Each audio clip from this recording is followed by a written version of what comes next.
Hey everyone, today I'm going to show you how to renew your driving license online in Georgia.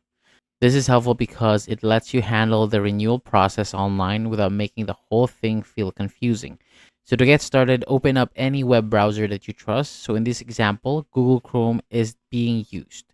Then go to the Georgia Department of Driver Services website by typing in Georgia DDS. And before going too far into the website, make sure the needed document is already ready so the process will be easier to complete. So once this site opens, scroll down until you see the section for Skip the Trip Online Services. So from there, click Online Services to move on to the next page.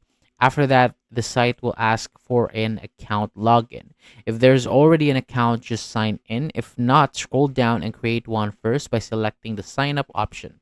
So once the account is ready, look for the card services. Then choose renew or replace a license ID. So this will take you to the page where the renewal process continues through the account. So from there, log in successfully and follow the steps on the screen. If the user is new to the online service, they just need to sign up first and then continue. And then the main information needed for this process is the driver's license that has already expired. And that's basically how to renew a driving license online in Georgia. So that is all for today. Thank you so much for watching. For more videos like this, hit the subscribe button below and I'll see you on the next video.